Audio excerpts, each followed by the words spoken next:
Bonjour groupe, Jean-François Sénéchal, comment ça va?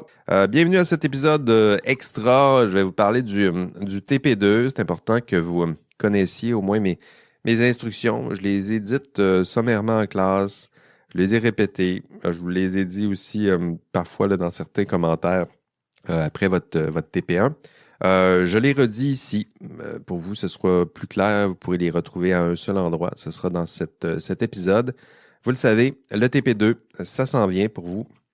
C'est dans quelques semaines à peine. Je vous suggère rapidement là, donc, de planifier 3-4 rencontres, une par week-end, là, pour produire le TP2, parce que vous allez voir, ça va très vite. Évidemment, il y en a d'autres, il y en a certains qui ont déjà commencé, mais pour les autres, l'urgence, là, c'est le moment de commencer à la sentir. OK, on y va. Donc, votre TP2, écoutez, votre TP2, il y a deux choses que vous devez faire. L'analyse avec la grille de Legault et le rapport décisionnel. Donc, commençons peut-être par la grille d'analyse. La grille d'analyse, je vous l'ai donnée, vous allez en trouver une copie. Je vous dirais déjà d'abord, là, c'est pas important qu'elle soit parfaitement complétée. Pour vous, là, c'est un soutien pour votre analyse en équipe. À quoi je dois penser pour analyser? Bien, je dois suivre la grille. Puis, vous allez voir, vous répondez aux questions, vous essayez du mieux possible de remplir cette grille, puis ça vous permettra de passer au TP2. Le TP2, c'est votre décision. Donc, le TP1, c'était votre problème. Le TP2, vous avez pensé à votre problème, vous l'avez analysé à l'aide de la grille, et le TP2, c'est votre décision que vous allez rendre sous la forme de rapport décisionnel. Puis, la forme que je souhaite donner à ce rapport décisionnel, c'est la forme que je vais que je vais ici même vous décrire. D'abord, première page, je vous suggère de me faire un résumé de votre problème. Ça peut être un copier-coller là, de ce qui a été fait, ou ça peut être une reformulation là, en vous assurant que les principaux faits là, sont bien expliqués, que le problème 1, mettez-vous à la place du lecteur. Là, je ne me rappelle pas de vos TP1. Là. Quand j'ouvre votre rapport, il faut me remettre en tête là, à quoi ressemblait votre TP1. Toujours sur la première page, donc un résumé d'abord, et aussi la décision, là, elle doit être énoncée très tôt dans votre rapport. Voici mon problème. Voici, en résumé, ma décision. Donc, on la dit tôt pour que le lecteur là, se dise, bon, c'était ça le problème. Ah, c'est ça leur décision. Eh bien, ce qui reste à faire, c'est me démontrer après que votre décision, elle est bonne. Donc, voilà, la première page, c'est important. Résumez votre problème. Dites-moi, c'est quoi votre décision? Dites-le très sommairement, mais que ça soit clair. Puis après ça, on passe où? On passe à l'argumentaire. Donc, l'argumentaire pour vous, c'est essayer de me démontrer que votre décision, c'est la meilleure au monde, ou presque. Puis, pour me démontrer que votre décision, elle est bonne, ben, ça vous prend des arguments. Puis là, c'est là qu'on replonge dans le module 2, là, où je vous disais les différentes formes d'arguments, les différents courants en philosophie morale.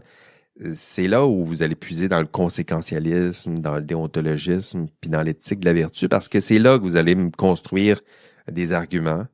Puis, vous pourriez dire, par exemple, ben, ma décision, elle est bonne parce que les conséquences engendrées par ma décision sont bonnes, puis il y a plein de conséquences positives, puis les voici. Puis là, votre travail dans la grille, c'est à ça que ça aura servi.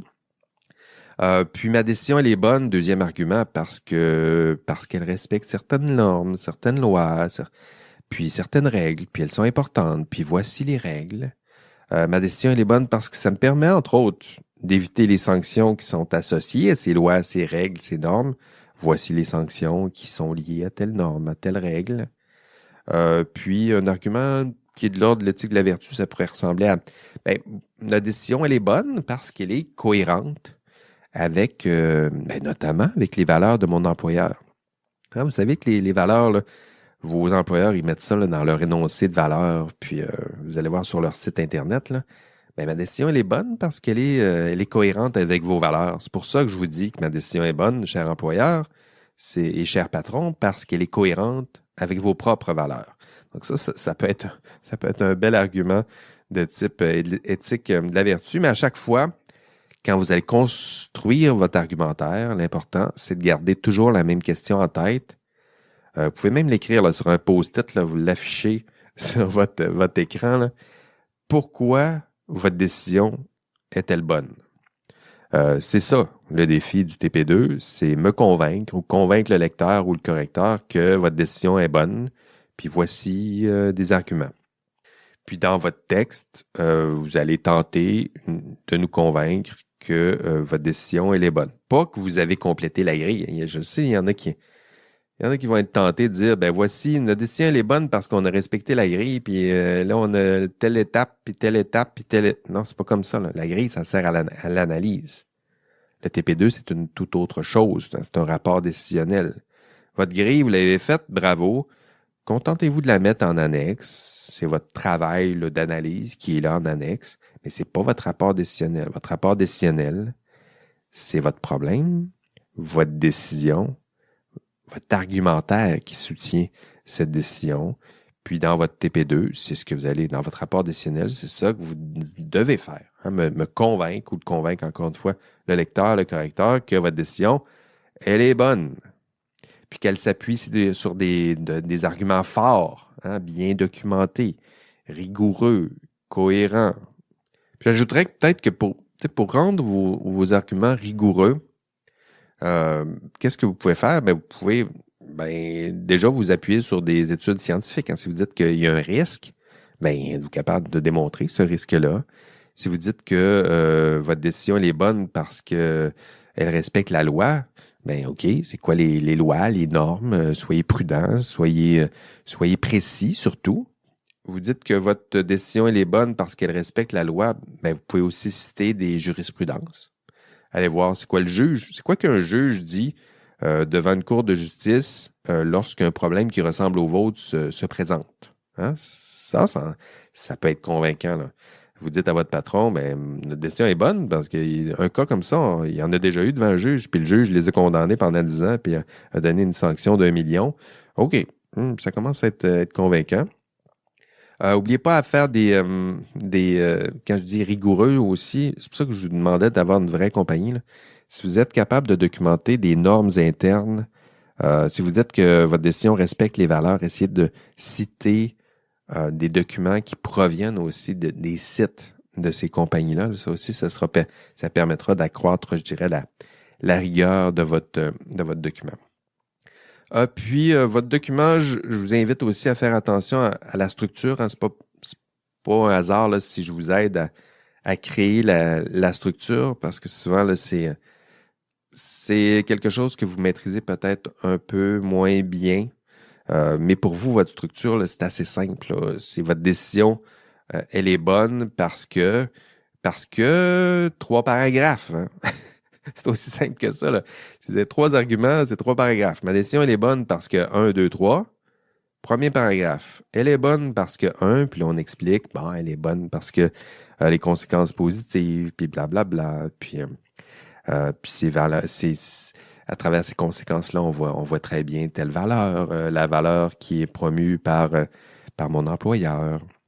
Donc, deuxième paragraphe, mais ma décision, elle est bonne parce que 2. Hein, deuxième argument, elle est bonne parce que ça nous permet de respecter les normes, ça nous permet d'éviter telle sanction, ça nous permet de s'inspirer des leçons de telle jurisprudence, puis voici la sanction, blablabla.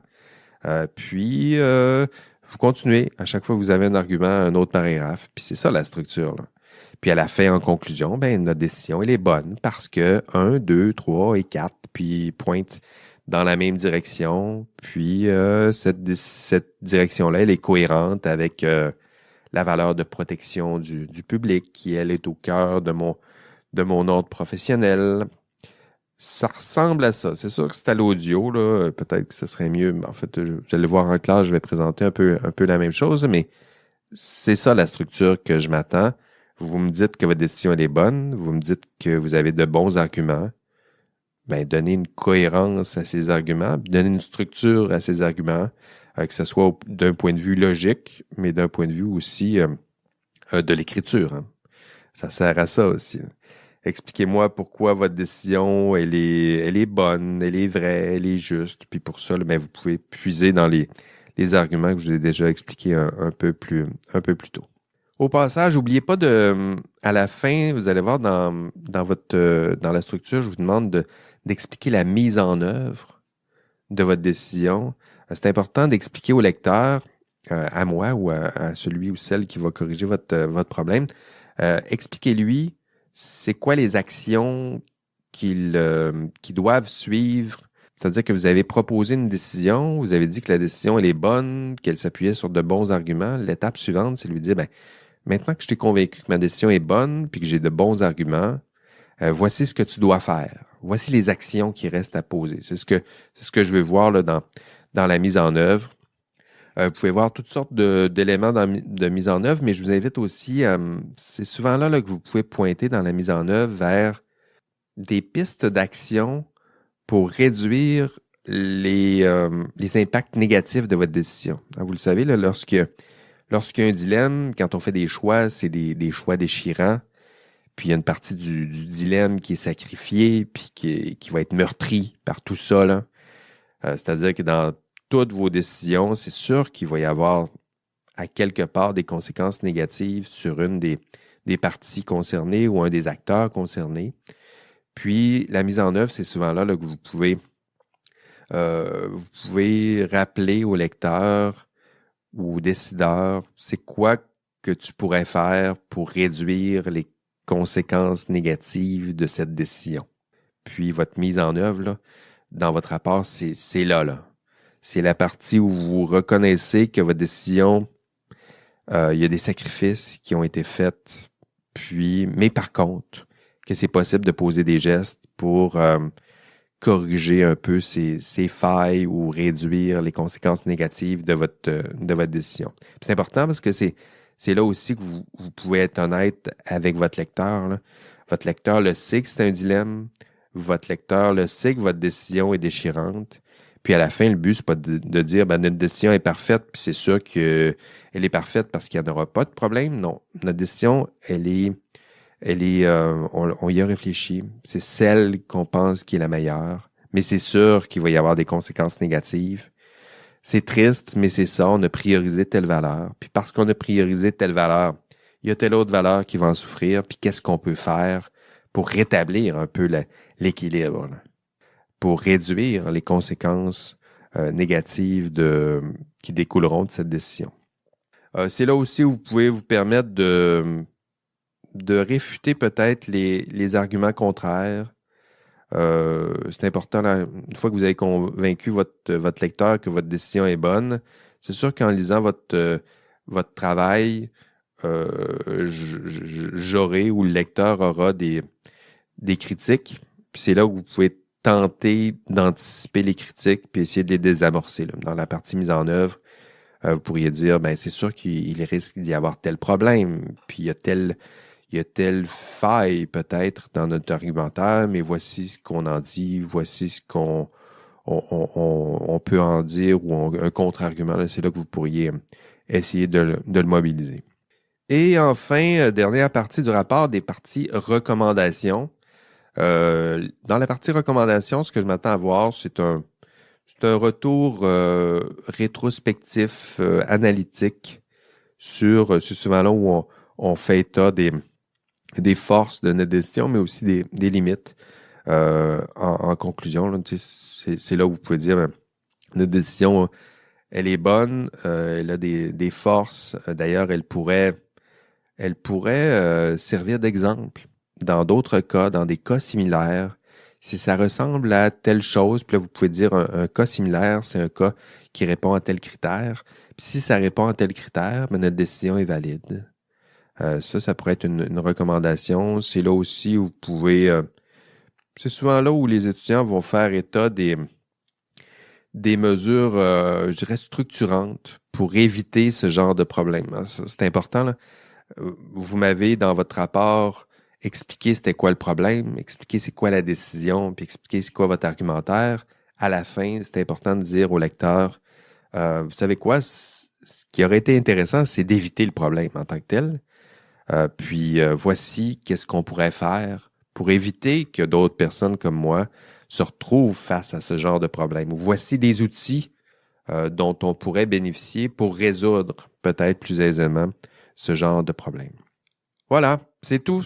C'est ce que vous devez faire dans votre TP2.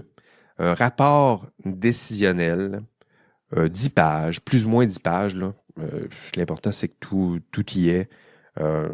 S'il manque des choses, si c'est moins que 10 pages, assurez-vous que tout y est. Puis s'il y a plus que 10 pages, assurez-vous que ce soit bien bon, là, parce que je me tanne assez vite, puis mes correcteurs aussi.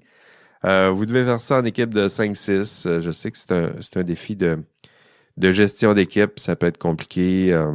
Pour certains, vous êtes à distance en plus, mais en même temps, c'est la réalité moderne du travail. Et pourquoi pas se pratiquer dans le confort douillet et protecteur d'un cours universitaire. Voilà, c'est tout. Courage, plus que quelques semaines de travail intense et engagé dans ce cours et dans ce TP2. Vous en êtes très certainement capable. Allez, bye bye.